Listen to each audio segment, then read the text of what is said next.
Hey everybody. So today is part 2 of proving trigonometric identities. Um, Today is really just meant to be a continuation of yesterday. It's not meant to be long. I don't have a whole lot of examples to go through with you today. Instead, it's meant mostly for you to do just some work on your own. So even the amount of questions in this assignment are not going to be as many as the amount yesterday. The purpose was to take today's period and catch up on yesterday's stuff, try a few more, and just keep trying, keep working on getting that headspace going on what proving trigonometric identities looks like. So yeah, here we go. So in each of these questions, you're being asked to prove and to state any non-permissible values. So I'm going to deal with the non-permissible values first. When I look at this, right away with this tan on the bottom of a fraction, that tells me that sine can't be 0, cos can't be 0. Here, I've got 1 over cos, so cos can't be 0. And here I've got 1 over cos. So I've got theta can't be pi over 2n, where n is a member of the integers, because sine can't be 0 and cos can't be 0. Now, what do I want to do with these? Remember, in some of those hints I said yesterday, it's sometimes helpful to convert everything to sine and cosine. That's not what I would do here. I would actually look at this more from a factoring standpoint. When I look at the top here, I see secant to the 4 theta minus 1. That's a difference of squares. So I can actually factor that into secant squared theta plus 1 and secant squared theta minus 1. Well, why would I want to do that? Because suddenly I've got a secant squared theta plus 1, and I know I've got that over here, so that's starting to make me feel good. So then I'm going to go down to tan squared, and I'm going to say, hey, is there anything I can do with tan squared? Take a look at your formula sheet. You've got 1 plus tan squared theta equals secant squared. Well, that means that, sorry, 1 plus tan squared theta equals secant squared. So that means tan squared theta would be secant squared theta minus 1. So I switched my tan squared theta to secant squared theta minus 1. And then I took my difference of squares and I factored it into essentially a squared plus b squared, a squared minus b squared. And now take a look at this. The secant squared theta is minus 1. The secant squared thetas minus 1 will actually divide each other out, and I'm left with secant squared theta plus 1, which is what I wanted. I've proven it. Don't forget though, say left side equals right side. Okay? All right, example number 2. Now I am going to be working mostly on this side, so I've just extended my line here just to give myself a bit more room. The first thing I want to deal with is finding the NPVs. So I'm going to look down here and I see 1 plus sine of theta. Well, that tells me that sine of theta can't be negative 1. So if I think about where is sine of theta negative 1, it's right down here at 3 pi over 2. Okay, and then I look at this and say, okay, cos of theta can't be 0. Cos of theta is my x value, so my x value can't be 0. I'm looking at here and here I've already mentioned. Secant theta tells me 1 over cos. So again, cos of theta can't be 0, so that's already taken care of. And then we have another secant here. So that takes care of all my NPVs, which means as a statement, I would be saying pi over 2 plus pi n, where n is a member of the integers. So theta can't be pi over 2 plus pi n, where n is a member of the integers. Now, what to do with all of this stuff? Well, the first thing I see to do is that secant theta is common to both of these terms. So I'm actually just going to factor that out and see if that ends up being helpful.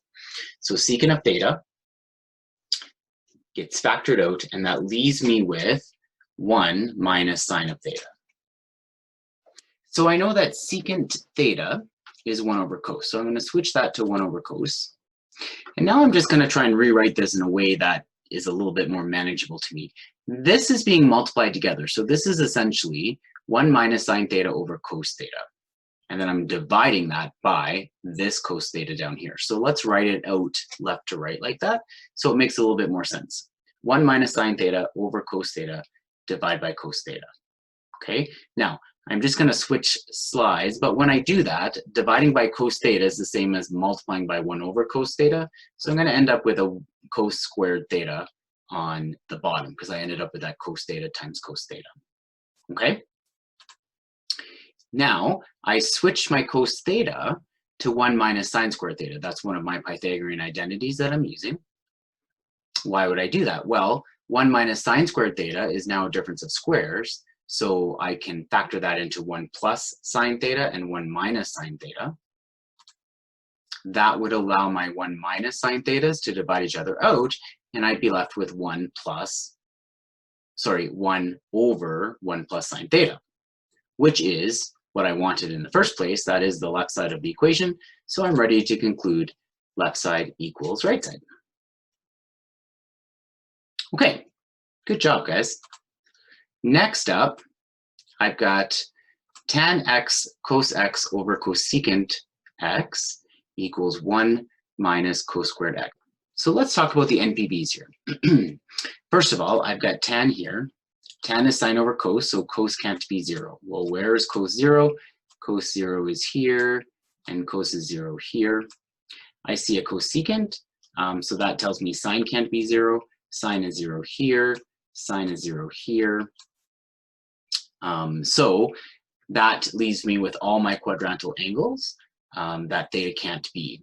So my NPV here is that theta can't be pi over 2n, where n is a member of the integers. Now, what to do? Well, let's take my tan, change that to sine and cosine. At the same time, I took my cosecant and changed that to 1 over sine x.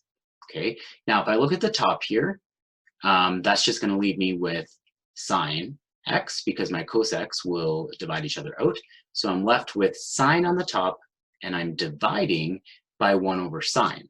Well, sine x divided by 1 over sine is the same as saying sine x times sine x, which gives me sine squared x.